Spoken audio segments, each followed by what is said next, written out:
e está correlacionado com a nossa ministração de quarta-feira. Nós cantamos, né? Povos de todas as tribos, línguas e nações, e te alegrará o Senhor.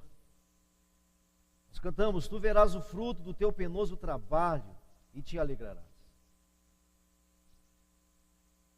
Povos de todas as tribos, línguas e nações, e te alegrarás. Vamos ler o capítulo 7 de Apocalipse, e nós voltaremos um pouquinho para que aqueles que não estiveram sempre aqui possam entender, mas vamos ler o capítulo 7, é onde eu quero me deter. Disse para vocês que o Apocalipse está separado em 7 ciclos de 7. Cada ciclo, o alvo de cada ciclo é Cristo morrendo por nós, Cristo ressuscitando por nós, Cristo sendo exaltado por nós e Cristo voltando para nós. Cada ciclo vai falar sobre isso. Cada ciclo vai falar sobre isso. É esse o objetivo do Apocalipse. 7 ciclos de 7, repetidamente, de forma diferente, mas vai ser repetido. E é isso que eu quero provar para vocês. E aqui o capítulo 7 é o fechamento do segundo ciclo. Do segundo ciclo. Ou seja, no capítulo 7, nós temos o fim de tudo. O encerramento de tudo. Vamos ler capítulo 7. Depois destas coisas, daqueles cavalos todos lá, que voltaremos daqui a pouco para ver, depois destas coisas vi 4 anjos, que estavam sobre os 4 cantos da terra, retendo os 4 ventos da terra, para que nenhum vento soprasse sobre a terra, nem sobre o mar, nem contra árvore alguma. E vi outro anjo subir da banda do sol nascente, e que tinha o selo do Deus vivo, e clamou com grande voz aos 4 anjos, aqueles do versículo 1, a quem fora dado o poder de danificar a terra e o mar,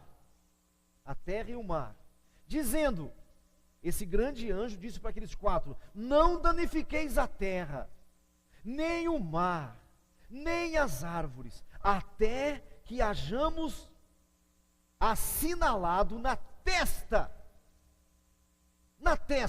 os servos do nosso Deus. Levante a sua mão e diga, eu mesmo. Diga de novo, eu mesmo. Tem certeza disso? Tem certeza disso? Verso 4, e ouvi o número dos assinalados, e eram 140.000 assinalados de todas as tribos dos filhos de Israel. 140.000? 144.000? 144.000 é isso? Mas isso é nada? Suzano tem mais gente do que isso? Mas isso é nada? E ainda fala assim que de todas as tribos de Israel, e naturalmente eu não sou filho de Israel, naturalmente eu não sou. E ouvi o número, verso 4, dos assinalados, e eram 144.000 assinalados de todas as tribos. Da tribo de Judá, 12.000, a tribo de Ruben, 12.000, a tribo de Gade, 12.000, a tribo de Azer, 12.000, a tribo de Naftali, 12.000, Manassés, 12.000, Simeão, 12.000, Levi, 12.000, Issacar, 12.000, Zebulon, 12.000, José, 12.000, Benjamim, 12.000, 144.000. Verso 9 agora, para você ficar feliz. Depois destas coisas, olhei, e eis aqui uma multidão, a qual ninguém podia contar, de todas as nações, de todas as tribos, povos e línguas, que estavam diante do trono e perante o Cordeiro, trajando vestes brancas e compridas, e com palmas nas mãos, e clamavam com grande voz, dizendo: salvação ao nosso Deus que está sentado, e ao Cordeiro. E todos os anjos que estavam ao redor do trono, e dos anciãos, e dos 4 seres viventes, se prostraram diante do trono, sobre o seu rosto, e adoraram a Deus, dizendo: amém. Louvor e glória, sabedoria, ações de graça, honra, poder, força ao nosso Deus, para todo sempre. Amém. E um dos anciãos me falou dizendo: e estes que estão vestidos de vestes brancas, quem são? E de onde vieram? E eu disse-lhe: Senhor, eu vou responder isso? Tu sabes.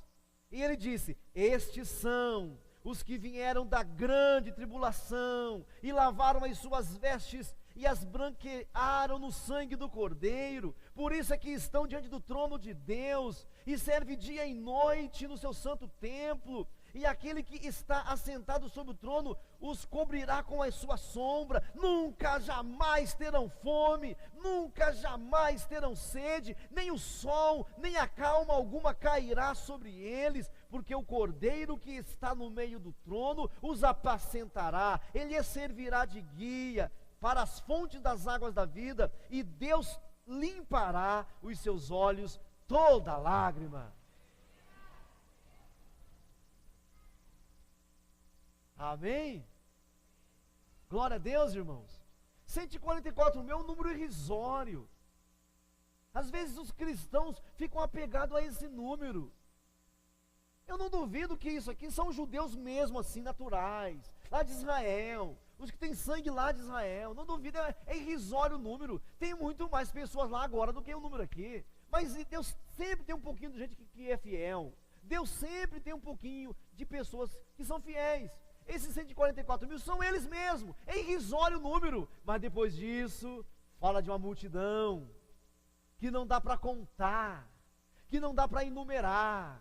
E é de todas as tribos, todas as nações, todos os povos, todos os lugares, que foram salvos pelo Cordeiro. Amém? Amém até aqui? Isso aqui é o fim do 7º ciclo. Vamos para o céu. Estamos lá. É esse o futuro. Não muda. Mas nós estamos mexendo com os cavalos do Apocalipse. Isso aqui é o fechamento do 7º ciclo. Ou melhor, do 2º ciclo de 7. Acabou, vai começar outro ciclo agora. Mas vamos voltar para o capítulo 6. Porque o 7 vem depois do 6. E o que está acontecendo no 6? Eu falei que ninguém entenderá o 6 se não se preocupar com o 5. O que nós temos no 4? Deus chamando João tendo a visão do Apocalipse. No capítulo 4, Deus assentado no trono. No capítulo 5, nós temos o Cordeiro agora tomando a parte dele, aparecendo. No capítulo 4 aparece o Deus soberano, o Pai de Jesus Cristo, o Senhor dos senhores, aparece assentado no trono. Ao redor do trono, o Espírito do Senhor, da Trindade, o segundo da Trindade. No capítulo 5, nós temos o Cordeiro de Deus, temos o Senhor Jesus. E aí, o que acontece no capítulo 5? João vê que tem um livro para ser aberto, mas que ninguém pode abrir esse livro. Ninguém pode abrir esse livro. Aí, aquele ancião de plantão diz: não chore, porque o Cordeiro, o leão de Judá, a raiz de Jessé venceu para abrir o livro. Pronto, não chore mais. E aí ele abre, nós paramos, ele abre o livro, capítulo 6. Ou seja, capítulo 5, o Cordeiro é digno de abrir, ele tem o poder de abrir, porque ele morreu. É por isso que ele pode abrir, já aprendemos isso. Porque ele morreu. Ele morreu. Ele tem todo o poder agora. Por que ele tem todo o poder? Porque ele morreu por nós.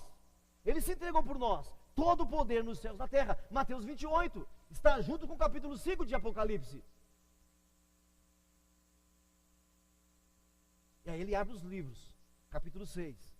E havendo o cordeiro aberto um dos selos, olhei e eis 4 animais, que dizia, como em voz de trovão, vem ver, e olhei, e eis um cavalo branco. Então veja, não entenderemos o capítulo 6, se nós não soubermos quem está reinando. O cordeiro é que está abrindo, o cavalo branco não é o cordeiro, o cavalo branco é a igreja levando o evangelho, é esse cavalo branco. O cavalo branco, porque o que foi que Cristo disse para nós no capítulo 28 de Mateus? Capítulo 28 de Mateus é o mesmo do capítulo 5 de Apocalipse. No capítulo 28 ele fala assim, todo o poder foi me dado, nos céus e na terra, toda a autoridade, portanto ide e pregai o evangelho. O cavalo branco é o evangelho, é a igreja levando o evangelho. Pode até matar os pregadores do evangelho, mas ninguém mata o evangelho. Então o cavalo branco, que sai vencendo para vencer, não é o anticristo, não é, não pode ser, porque sai vencendo para vencer. Quem sai vencendo para vencer é mais que vencedor, não cai, não quebra, não muda. Aconteça o que acontecer, o evangelho vai seguir avante. Alguém pode desviar da fé, alguém pode negar Jesus, alguém pode sair da igreja, mas o evangelho continua. O cavalo branco é o evangelho, é a igreja levando o evangelho. Aí vem, verso 3, e havendo aberto o segundo selo, ouvi o segundo animal, dizendo, vem ver. Saiu outro cavalo, um cavalo vermelho, o cavalo vermelho. E alguém pensa que isso aqui vai acontecer no futuro. Todos os cavalos estão soltos, irmãos. Tudo isso aqui já está acontecendo desde que Cristo recebeu toda a autoridade. Não esqueça disso. Isso aqui está acontecendo. Os leitores de Apocalipse erram, porque acham que isso aqui vai acontecer, aí fica fazendo conta, e isso aqui tem acontecido. Pastor, o que isso nos adianta? Adianta que você pode ter esperança, que você pode acreditar, que você pode confiar. Há uma história sendo aberta, e você está nessa história. Esse cavalo aqui, do verso 4, e saiu o segundo cavalo, o vermelho, e o que estava sobre ele, foi dado que tirasse a paz da terra, ou seja, guerra. Irmãos, nunca houve, desde que Cristo foi assunto aos céus, nunca houve em nenhum dia sequer, nunca houve nesse planeta um dia em que não tenha havido guerra. Nunca. Nós apenas não ficávamos informados antigamente porque não tínhamos essa globalização de hoje. Hoje você sabe que tem guerra o tempo todo. O tempo todo tem guerra, está acontecendo guerra. Então esse cavalo vermelho aqui representa a guerra. Jesus falou assim, ó, vocês vão levar o evangelho. Vocês vão enfrentar guerra, perseguições, situações contrárias, adversas. O cavalo vermelho está cavalgando, tem guerra. Vocês vão enfrentar coisas terríveis. Está acontecendo. Nunca parou. E havendo aberto o terceiro selo, e ouvi o terceiro animal, um daqueles 4, dizendo, vem ver. E olhei, e eis um cavalo preto. E o que sobre ele estava assentado tinha uma balança. O que é isso aqui, irmãos? O que é isso aqui?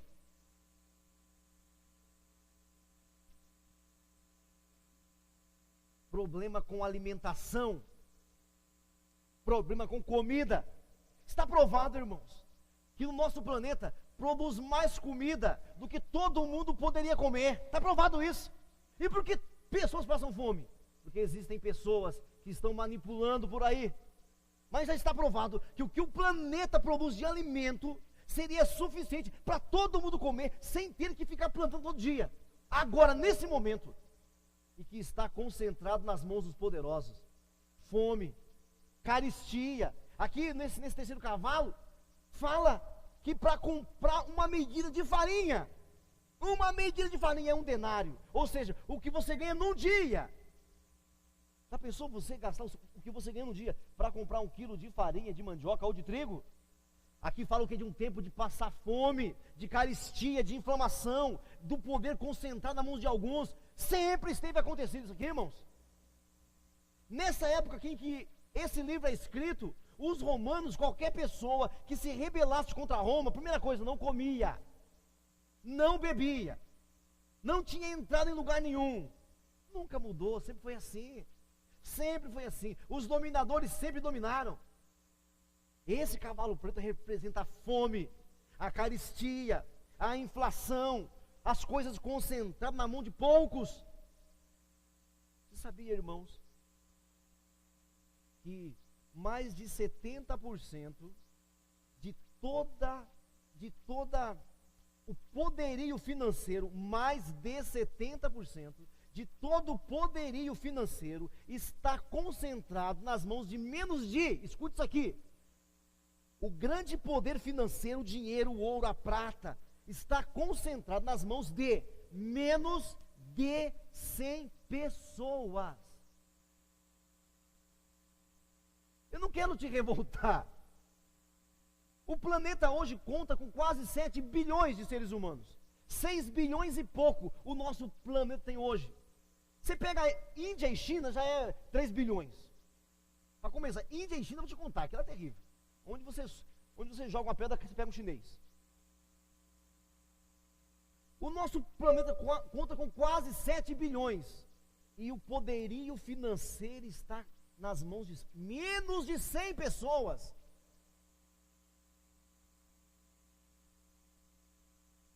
Então eles podem fazer o que quer fazer. Então esse cavalo está correndo. Existem pessoas, você sabe, morrendo de fome. Não fora do Brasil, no Brasil. Esse cavalo está desde que Cristo foi assunto aos céus. Mas leva o evangelho. Viu? Primeiro é o cavalo branco, é o evangelho. No meio dessas inflação, no meio dessa fraqueza, no meio dessa podridão, no meio dessa corrupção, leva o evangelho. Leve o evangelho. Verso 7, e havendo aberto o quarto selo, ouvi a voz do quarto animal, que dizia, vem ver, e olhei, e eis um cavalo amarelo, e o que estava assentado sobre ele tinha um nome de morte, e o inferno o seguia, e foi-lhe dado poder para matar a quarta parte da terra, com espada e com fome e com peste, com as feras da terra. Ou seja, são os outros dois potencializados. Esse quarto animal aqui representa o que? Piora. Vai ficar pior. Nesse sentido, vai ficar. Tecnologia melhora. Mas essas coisas pioram. E tem gente esperando isso para o futuro. Não tem nada para o futuro. Isso que está acontecendo sempre, desde que Cristo subiu aos céus. Eu vejo cada coisa de filme do Apocalipse, cada aberração. E eu fico mais horrorizado ainda quando eu vejo cristãos com medo de demônios. Cristão que tem medo. Tem cristão que é governado pela televisão, né, irmão? Tem cristão que vê na televisão lá o pastor sendo arrebentado pelos demônios, acha que isso acontece aqui.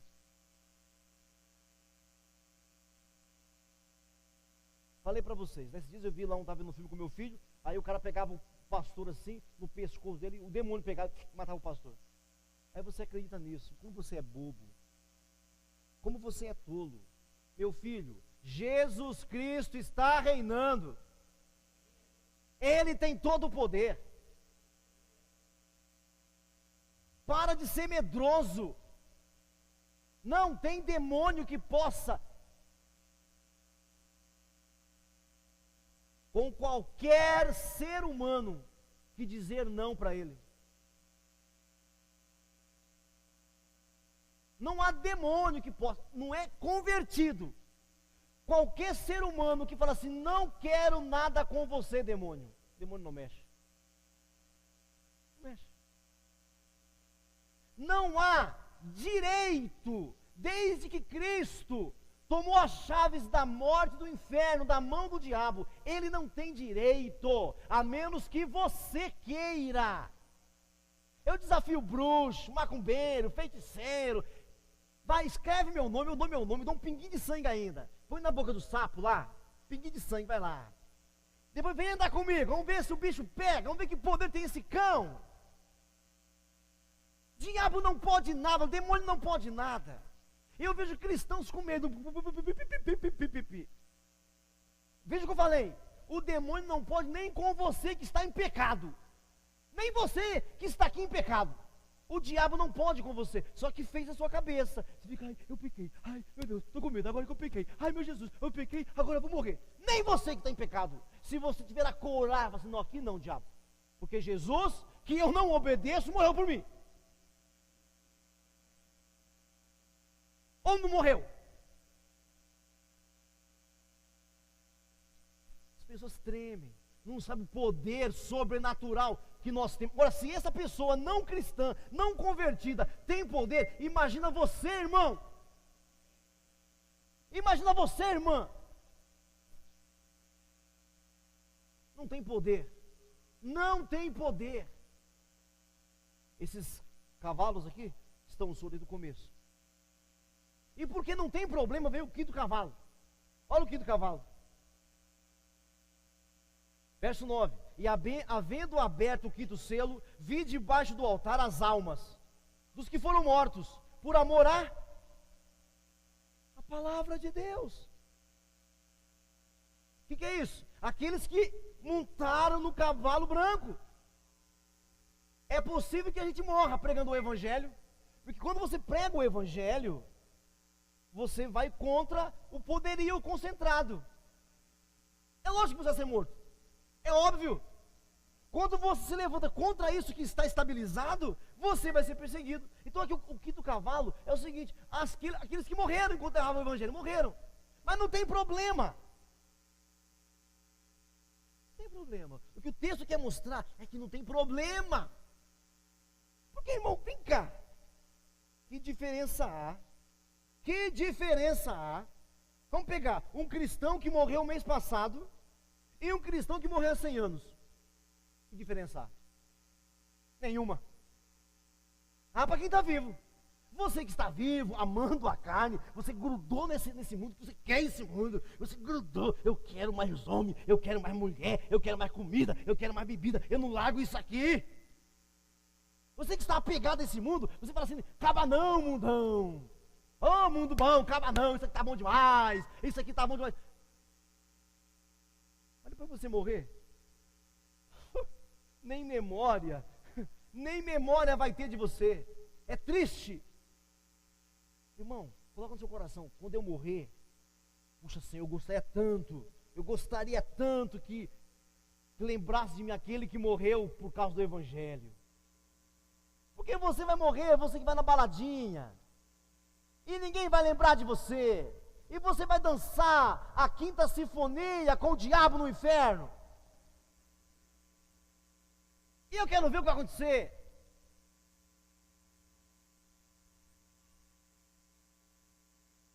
Irmãos, já pensou? Vamos supor que nós todos morramos aqui. Tá bom? Beleza? Nós todos morremos aqui. 40 anos depois, quem vai lembrar de nós, hein, irmãos? Não tem que perguntar isso, cara. Quem foi o Clovinho? Não é desse cara, não. Mas nós temos a chance de estarmos aqui, olha,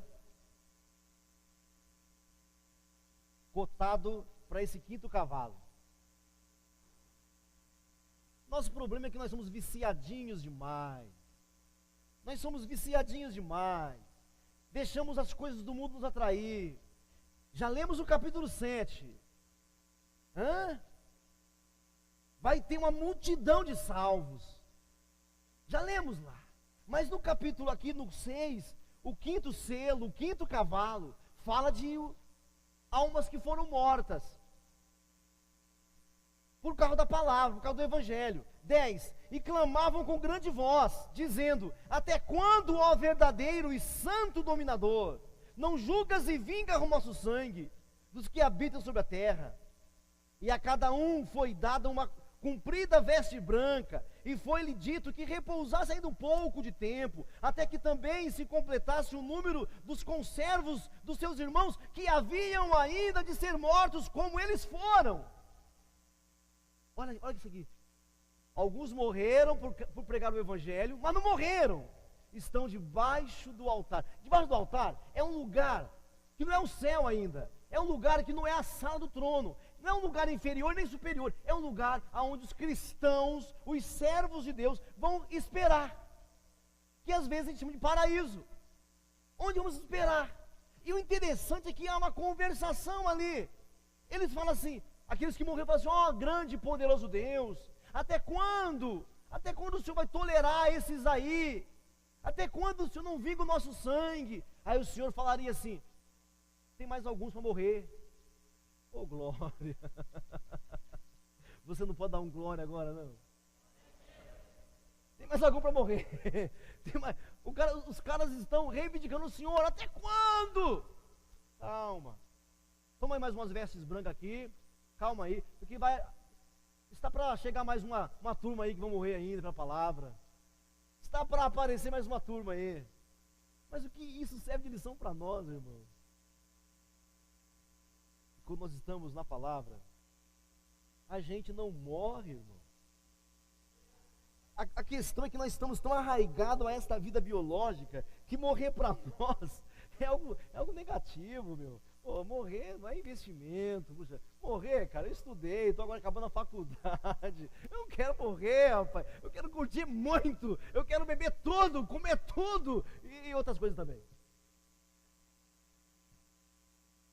A questão é que a gente está muito apegado a essas coisas e não consegue ver o fulgor do Evangelho, a beleza de ser cristão. A gente está mais apegado a um monte de coisa, irmãos.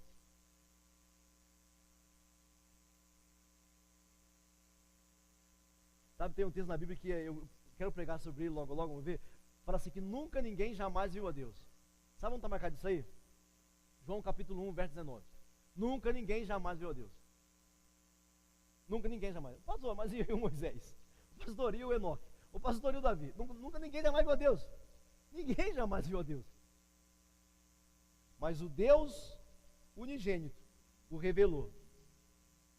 Cristo venceu para que você pudesse ver a Deus. E por que não é possível ver a Deus? Simplesmente porque Deus, o Pai, é invisível. A gente não entende isso, né? Por que ninguém pode ver a Deus? Porque ele é invisível. É simples. Eu ficava preocupado com isso. Eu queria ver Deus, eu quero ver Deus, eu quero ver. Mas ele é invisível. Não pode ver Deus. Mas o Deus unigênito que estava no seio do Pai, este o revelou. Como é que nós vemos Deus? Em Jesus. É assim, que ele é invisível. Ele é um ser invisível, não tem como assim. É que você é meio feiticeiro, né? E se ele se materializasse? E se ele se tomasse forma humana? E ficasse assim um corpo? Que você é feiticeiro, cara. Você cresceu na oca do Juruna. Você cresceu vendo o povo tocar tabaco. Isso aí,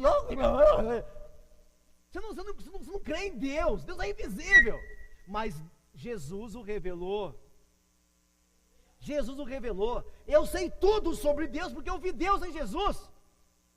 Só que tem cristãos esperando mais revelações. Que mais revelação, cara? É só isso mesmo? Ou melhor, é tudo isso mesmo?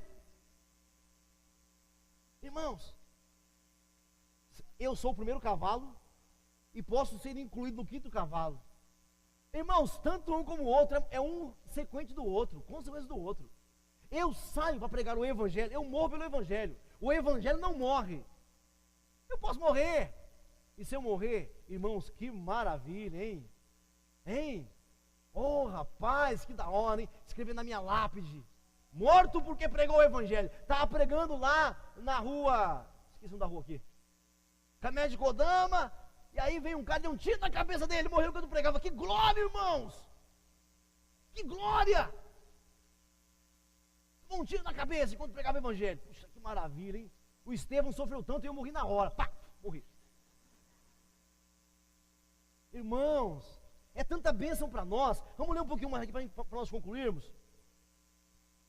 Verso 11. E a cada um foi dada compridas vestes brancas, e foi dito que repousasse ainda um pouco de tempo, até que se cumprisse ou completasse o número dos seus conservos. E seus irmãos, que haviam de ser mortos, e havendo aberto o sexto selo, olhei, e eis que houve um grande tremor na terra. E o sol se tornou negro, como saco de cilício. E a lua tornou-se em sangue, e as estrelas do céu caíram sobre a terra, como quando a figueira lança de si os seus figos verdes, abalada por um vento forte. e o céu retirou-se como um livro que se enrola, e todos os montes e ilhas foram removidos do seu lugar, e os reis da terra, os grandes, os ricos, os tribunos, os poderosos, todo servo, todo livre, esconderam-se nas cavernas, e nas rochas, e nas montanhas. Olha isso aqui que legal. Quem foi que se escondeu? Os reis da terra, os poderosos, os grandes e ricos, os poderosos, os tribunos, os poderosos, e todo servo, todo livre. Ou seja, esse papo de que o pobre é salvo está por fora. A pessoa pobre, não, aqui ó, tem os ricos, os grandes, os poderosos, os tribunos, os servos e os livres. Todos se esconderam em cavernas e nas montanhas, e diziam aos montes, aqueles homens, diziam aos montes e aos rochedos: cai sobre nós, e esconde-nos do rosto daquele que está assentado sobre o trono, e da ira do Cordeiro. Haha! Eu gostaria, eu sei que não vou estar, mas eu queria estar lá, para ver. Eu queria ver os feiticeiros fazendo coisa, inventando mágica. Eu queria ver os bruxos, vamos fazer aqui uma feitiçaria para mudar isso, e não conseguia nada. Eu gostei um pouco desse filme aí do Êxodo, foi legal até, vendo aqueles bruxinhos lá, aquela feitiçariazinha lá, se lascando, morreu. Adorei, quando o faraó, como ela não resolveu nada, pendurou matou a feiticeira. Não tem quem resolve, quando Deus age. Meu irmão, gostei também da ideia de Deus ser uma criança. Achei legal isso, Deus ser uma criança, bacana. Deus ser uma criança, tudo de bom. Tem um faraó, tudo poderoso, grandão. Deus é uma criança, que mata o faraó. Tudo de bom, legalzinho. A ideia foi perfeita. O cara que fez devia se converter. A ideia foi boa. Eu queria estar lá para ver, irmãos, os ricos poderosos gritando para as rochas, falando para a parede: parede, cai sobre mim. Irmão, tem que ter fé para falar com a parede. Irmão, tem que ter fé, né? Parede, cai sobre mim, me livra da ira do Cordeiro. Ira do Cordeiro, que nós não experimentamos, nem experimentaremos. Ei, irmãos, rochas caem sobre nós, e livra-nos daquele que está sentado sobre o trono, e da ira do Cordeiro, livra-nos. E aí vem o 7 que nós lemos. O que é o 7? Foi dada uma ordem para que alguém fosse selar os escolhidos de Deus, nós já lemos. E selou os 144 mil, porque Deus é fiel. Se Ele prometeu que alguns de Israel seriam salvos, serão salvos. Um merrequinho, mas tá bom. 144 mil, tá bom. Foram salvos, foram selados. E uma grande multidão, que não dá para contar, de todas as tribos, de todas as línguas, de todos os povos. Irmão, vai ser lindo aquele dia. Imagina os africanos chegando, os chineses chegando, aquela branquidão dos chineses, com aquela negritude dos africanos, aquelas roupas coloridas. Imagina só, irmãos, aqueles homens baixos, altos, aqueles baixinhos chegando, aqueles cabeludos, aqueles carecas chegando lá. Imagina que dia lindo vai ser, aquela multidão de pessoas, e você olha assim: quem vem lá? Aquele que Jesus comprou com seu sangue. E quem vem lá? É a outra tribo que creu em Jesus. E quem vem lá? É aquele que o Evangelho alcançou. Uma multidão que não dá para contar, irmãos. Que lindo vai ser aquele dia. A terra acabando-se em fogo, e a gente nos ares subindo para encontrar com o Cordeiro. Meu irmão, assim acaba o capítulo 7. Fecha o segundo ciclo de 7. E no capítulo 8, porque veja, quantos selos foram abertos? Quantos selos foram abertos? Mas quantos selos eram? Qual que está faltando? Quantos selos foram abertos? 6 selos foram abertos. Quantos eram? 7. Aí, cadê o 7? O 7 abre e começa de novo. E aí fica para a semana que vem. Para aqui agora fica o seguinte: prega o Evangelho. Pode ser que você tenha que aguardar debaixo do altar. De um jeito ou do outro, nós somos mais que vencedores. Do mesmo jeito, escuta isso aqui, do mesmo jeito que esses cavaleiros do Apocalipse não são para o futuro, os selados não são para o futuro. Desde que Cristo ressuscitou, nós fomos selados Escute isso. Do mesmo jeito que eu estou dizendo para vocês, que esses cavalos e cavaleiros do Apocalipse não é para o futuro, já vem acontecendo desde Mateus 28, o selo também, o que vai aparecer, é pessoas novas seladas, porque vão nascer ainda. Então nós já somos selados, irmãos. Nós já somos selados, você já é selado. Não perca essa marca, não perca esse selo. A coisa vai piorar. Mas você foi selado, você já está contado para ir para lá, você já está marcado para ir para lá.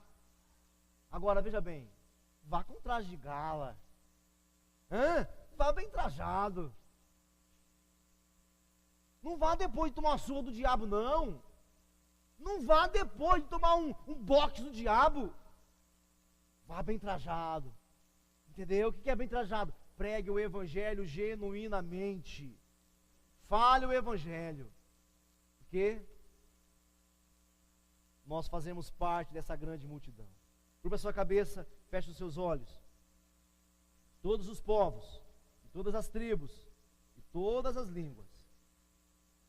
Você está lá, eu estou lá. Feche os seus olhos, curva a sua fronte. Não tem para ninguém, só para o nosso Deus, irmãos. Não tem para ninguém nessa terra, só tem para os selados. Não tem para